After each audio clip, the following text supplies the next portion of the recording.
حضرت امام حسین تشریف لائے، بچوں سمیت آئے۔ حور بن یزید ایک شخص تھا، حور بن یزید، اور بچے ساتھ ہو، صحرا کا علاقہ ہو، تپتی ہوئی ریت ہو، اتنے کٹھن اور سخت حالات، چاروں جانب موت ہی موت، دور دور تک اپنوں کا نام و نشان کوئی نہیں، اور اکیلے فیصلہ کرنے والے امام حسین، باقی سارے بچے ہیں یا عورتیں، سارے بڑے اکیلے۔ 19 لوگوں کو ایک بار میں حضرت ایسے ہی تماشا بنا دیا ہے۔ مظلوم تھے وہ تو رو رہے تھے، ہر مقرر یہ کہہ رہا ہے کہ وہ تو بار بار کہہ ابا پانی مل جائے، پانی آ جائے، ترس گئے۔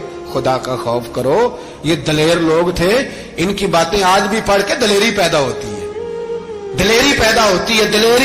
ایک ہاتھ کٹا، دوسرے پہ مشکیزہ، وہ بھی کٹا۔ دیکھ لو میں پس منظر پہ ہوں ابھی تک، میں بتا رہا ہوں کہ جہاد کس کے خلاف تھا؟ ظالم حکمران کے خلاف، ظالم کافر کے خلاف نہیں، مشرک کے خلاف نہیں۔ حضرت امام حسین رضی اللہ تعالیٰ عنہ نے ہر جگہ ایک ہی بات کی کہ یزید شرابی ہے تو بچے کٹوا دوں گا، شرابی کو ووٹ۔ یہ ایک نہیں، ہر کتاب میں یہی لکھا، ہر کتاب میں، اور ہر مسلک کی کتاب۔ یزید چونکہ مجرے دیکھتا ہے، رنڈیوں کا ناچ دیکھتا ہے، بچے کٹوا دوں گا، اس کے ہاتھ میں ہاتھ۔ امام حسین نے فرمایا چونکہ اللہ کی حدوں کو توڑتا ہے، حقوق اللہ پامال کرتا ہے، حدود اللہ، بچے کٹوا دوں گا لیکن اس کے ہاتھ میں ہاتھ۔ سارا دن خود مجرا دیکھنا اور 10 محرم کو 2 دیگیں پکا کے حسینی بن جانا، سارا سال خود گند مند کرنا، شرابیوں کے ساتھ رہنا، اور 10 محرم کو 2 آنسو بہا کے یاد رکھنا۔ میں ہمیشہ کہتا ہوں، پھر کہہ رہا ہوں، جس کے موبائل میں گندے گانے ہیں، گند دیکھتا ہے، شرابی کبابی کا سپورٹر ہے، ووٹر ہے، یا مجرے دیکھتا ہے، آتا جاتا ہے، وہ یاد رکھے قیامت میں امام حسین کا ہاتھ ہوگا، اس کا گریبان ہوگا۔ ہم سے نہ رقم ہوں گے قصید یزید کے، ہم لوگ تو حسین کے سیرت نگار۔ حضرت حکومت کس کی تھی؟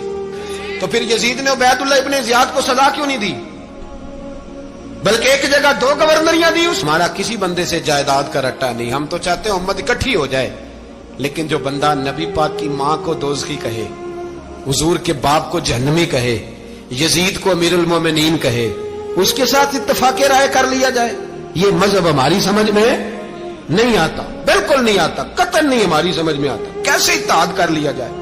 یہاں تو میرے بھائی جو ہمارے ابا کا مخالف ہو، اس سے اتحاد نہیں ہوتا، اور جو نبی پاک کے والد کو دوزخی کہے اس سے اتحاد ہو جائے۔ کہتے ہیں جی وہ جی اتنی فرقہ واریت ہو گئی، ہم کس مسجد میں جائیں؟ 60 پارٹیاں پاکستان میں رجسٹرڈ ہیں جو الیکشن لڑتی ہیں، کبھی کسی بندے کو ٹینشن نہیں ہوئی کہ کس کے پاس جائیں کس کے پاس نہ جائیں، کبھی نہیں کو بولا کہ اب وہ بھی کھڑا ہو گیا، وہ بھی، کوئی ٹینشن نہیں۔ مذہب کی باری ٹینشن ہو جاتی ہے، اتنا بڑا مذہب ہوتا ہے بھائی، غلط بندے بھی آ جاتے ہیں بیچ میں، تھوڑا پہچان کے چلنا پڑتا ہے صحیح کون ہے اور غلط۔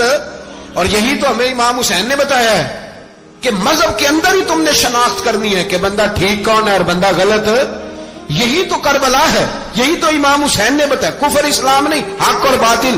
تو سمجھیے یہ ہے، درس یہ ہے، پیغام یہ ہے، پیغام یہ ہے۔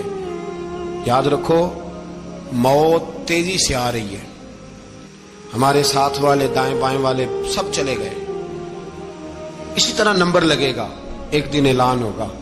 ضمیر کے قیدی بن کے زندگی نہ گزارو، بالکل نہ گزارو، یہ تھوڑی سی زندگی ہے، دنیا سجن المومن۔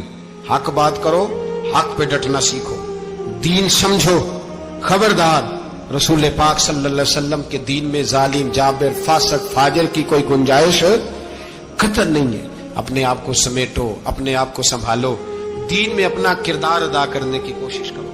دین طلب کرتا ہے ہم سے کہ ہم نے دین کو کیا دیا ہے۔ امام حسین نے سارا گھرانہ دین کے لیے دے دیا۔ ہمارا جو بچہ کسی کام کا نہیں رہتا اسے مدرسے داخل کراتے ہیں۔ ہم نے دین اتنا کمزور کر دیا ہے کہ عالم اگر شور نہ کریں، عالم اگر شور نہ کرے، زور نہ کرے، گھٹن والا ماحول ہو گیا، مذہب کی پوزیشن کمزور کر دی۔